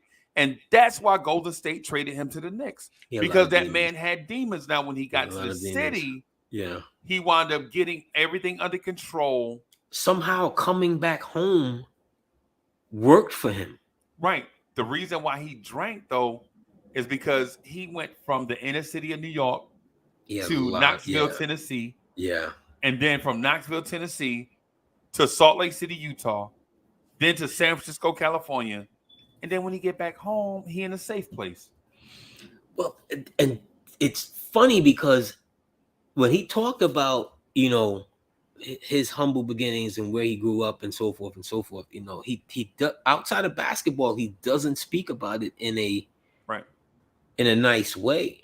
Right. And then when he gets to Tennessee, he has the moment where the cop pulls the gun on him. Yep.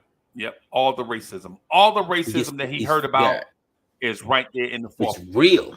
Yep. Because he goes all the way down. Think about this. You're from Brooklyn, New York. You've probably never been out of the 5 boroughs. Right. Yep. And you're a bit. Actually, he would have been out of the 5 boroughs because he's a top New York City ball player. So scratch that. He would have traveled. But the metropolitan area is different than down south. Right. So he doesn't know that whole southern thing. Right. They recruit you. You go down there and bam. Yeah. And a lot of times the assistant coaches on those teams are from where you from. Yeah. And they Right. can't insulate you from that. Not 24/7. Not 24/7, if at all. Right. Everybody, both sides just want to win basketball games. That's all. That's what this whole thing is about. Yeah. Just win basketball games. Just win basketball games.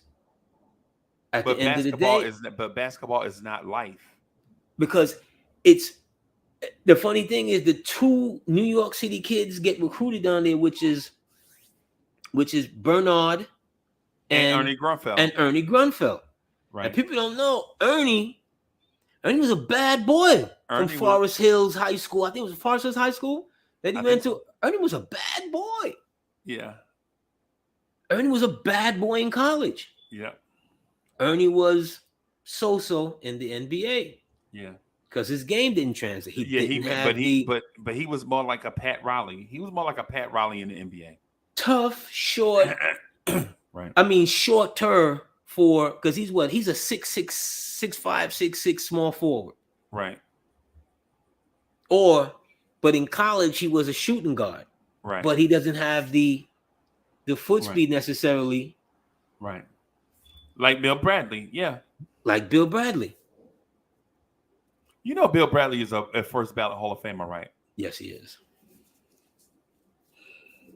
Everybody gets it. Everybody gets in the Basketball Hall of Fame except for, their favorites. Mark Aguirre. Bill Bradley is in the Hall of Fame first ballot. Clyde Frazier had to wait a year. Yeah. That's why I have no respect for the. I have no respect for the Basketball Hall of Fame. Yeah, first of all, there is no NBA Hall of Fame, which is ridiculous. Yeah, I have no respect for the basketball because most of those players, you'd have to really be on the circuit to know the international dudes, right? That are being elected, and all of the, no disrespect, and the female basketball players and so forth and so forth. There's no real criteria, right? See what I'm saying? It's like, right. I'm sorry to my female athletes and female basketball players and so forth, but it's not the same game, right? And then plus, another reason why I don't respect it is because now that there's a one and done rule, the great college players of this era will never put in enough games in order to be in that Hall of Fame. Right? Give you an example of, I think, one of the greatest basketball players that I've ever seen, a dude that went to the University of Maryland, a dude named Steve Francis, right? Okay. Steve Francis is one of the greatest college basketball players that you've ever seen, right? But he went to JUCO, right? He went to JUCO, and then he went to Maryland, right? So in essence, he played one season at Maryland, basically. But he was out. But he is. Nobody knew about him. Right.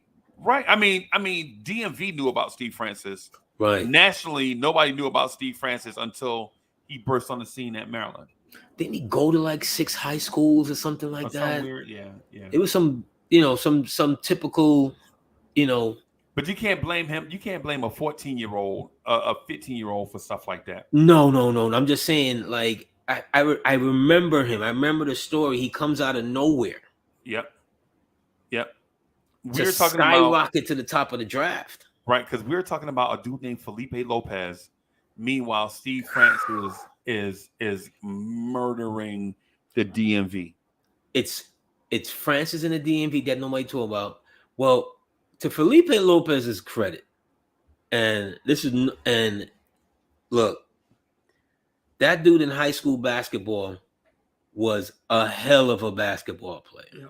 Yeah. In high school basketball at like 3 different positions. Yep. But the hype machine was ridiculous. The hype machine was ridiculous, but he was dominant. Don't tell me this dude is 6'6" and then he show up at the combine and he barely 6'4". No. It was 6'8". When he showed up at the combine, he's 6'6". Okay. And the thing is with Felipe, because at that time, Marbury is here. Yes. Right? But it's Felipe that's getting most of the shine. Yes.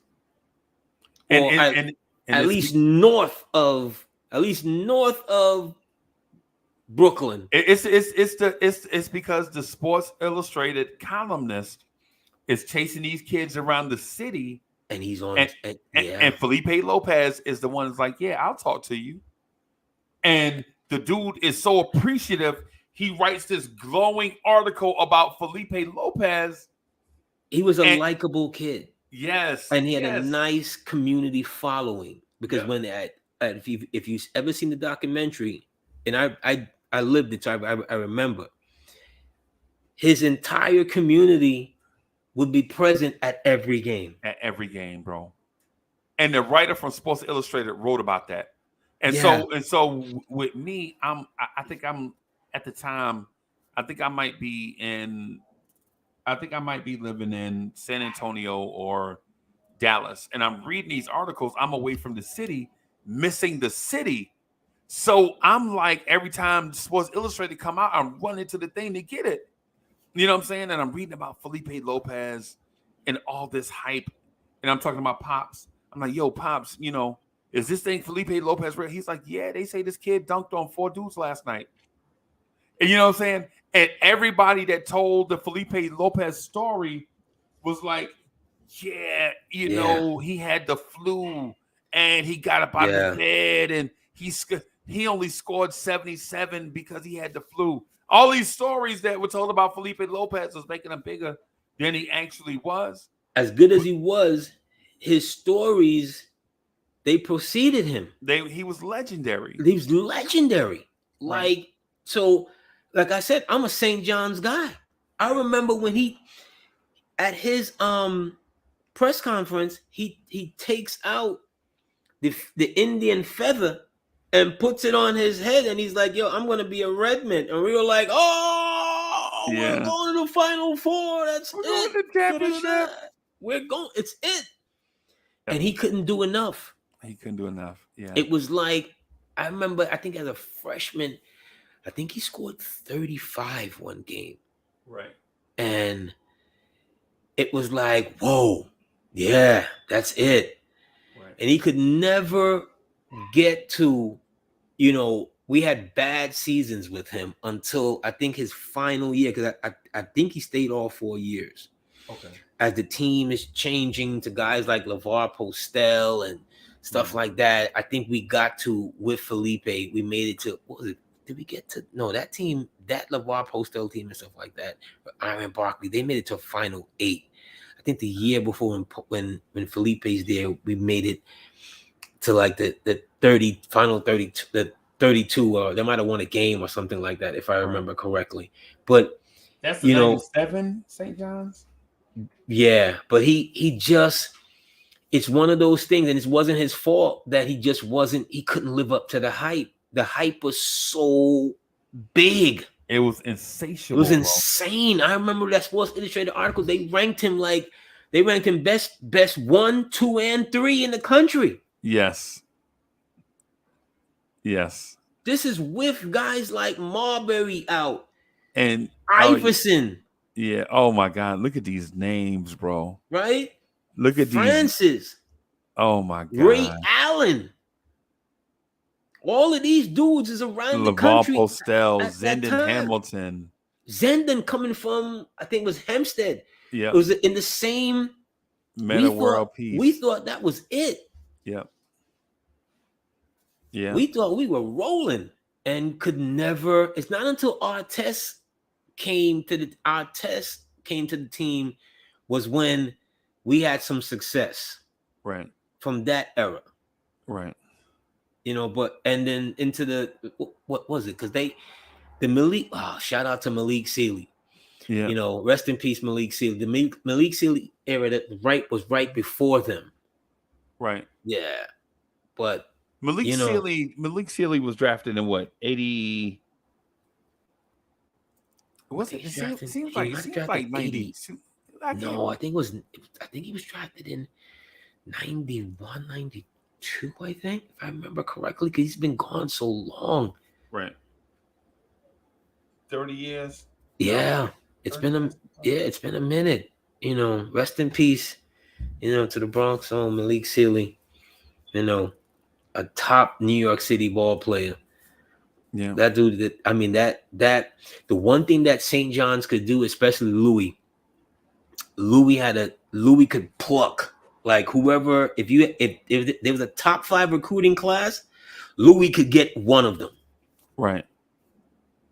Right. If they were coming out of junior college, like Boo Harvey. Ooh, Malik Sealy played for the Pacers? Yes. I don't even remember that. I remember Don't you remember them finding his playbook and sending it to Howard Stern and them reading Indiana's playbook over the air on Howard Stern?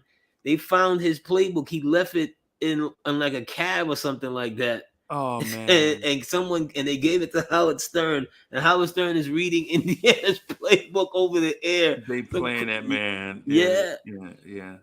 Shout out to Malik Sealy.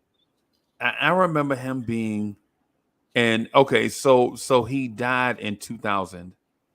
So it's been what, 22 years? Yeah. That is sad, bro. I always felt like in the right situation, that dude would be somebody. He was like a Middleton before his time. You know, it speaks to timing and place, you know, and coaching staff that if they don't believe in you and if their job is on the line, they're not going to sit there 2-3 years to develop you. You better get it. You got the you got to hit the ground running for a lot of these coaching staffs, or they're going to move on. There's a graduating class every year. I'll be right back, man. I'll be right back. You know, I say this all the time. You know, there's a graduating class every year. Okay? So you don't have all the time in the world to figure it out. As an NBA ball player, in any professional sports league, you don't have forever to figure it out. Last week we talked about Anthony Randolph. Okay, look what happened to Knox. Okay, you don't have all the time in the world to think you're gonna sit here 2, 3, 4 years and think, well, you know, there's gonna be a position there waiting for you at that particular time. That coaching staff, that management team might have moved on. So you have a new management team that comes in that did not draft you, that has no allegiance to you. Why should they keep you? What have you shown? That's the thing. That's the thing in sports. See what I'm saying? Your opportunity, when you get it. I wanted Donovan Mitchell, you know, it's documented. Okay, but look at Donovan. Day one, dominant on the court till this day. Okay, he comes out, he's doing what he needs to do for his team from the moment into the court, step onto the court, being drafted number 12? Okay, number 12 overall. Drags Utah every step of the way. Yeah, Utah had some nice pieces here and there and so forth to put alongside with him, but who was the major force? It was Donovan. All right, he back. I was here, you know, rambling on my Donovan Mitchell again. I'm gonna stop. Knicks fans, I'm gonna stop. I'm gonna give it up. Right. He's not coming. We're not. Well, not where. The Knicks are not getting anyone. So, yeah. Freezie, we're coming up on 2 hours. I got to get ready for football season, sir. I got to get ready. Big game. I got to get ready for the Knicks at 6:00. Yeah. I'm gonna tune in. I'll be watching at 6. Yeah. Well, who we playing tonight? The Cleveland Cavaliers. God damn it! I didn't even know we played. Oh my God. Right.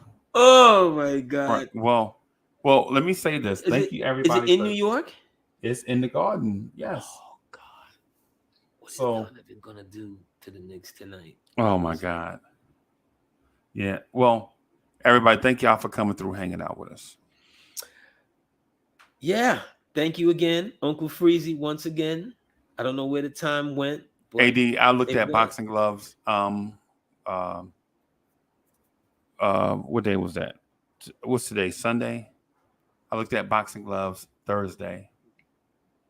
Right. I want to. I was gonna stand up and do some shadow boxing for y'all. I think I'm a maybe not. Maybe not, bro. And I ain't gonna lie to you. Since I've been working from home. Since I've been working from home and not going to the gym, bro, I got to get back to it, bro, because I saw. Get back to it. Yeah, I saw the stuff and I was like, man, I don't know, bro. But I did hit the funny thing is I hit the heavy bag a little bit, and one of them sporting goods stores, and I can't even move the. I'm like, man, how much sand you got in here? You know what I'm saying? He's like, yeah, man, it's standard, right? I was like, standard. How's it standard? This bag ain't moving. He like, what you think? You think it's the bag? And so I go to the speed thing. I'm showing Mo, the bag. If you put it right. So I'm going to the bag. I'm hitting the bag. See, I can do that. That's rhythm, right? That's rhythm, right? Do that. Then I go to the heavy bag. I'm like, oh God, what is this? What are y'all making these heavy bags out of nowadays? Like they the same as they always been. He giving me the hint, like, hey, fat man.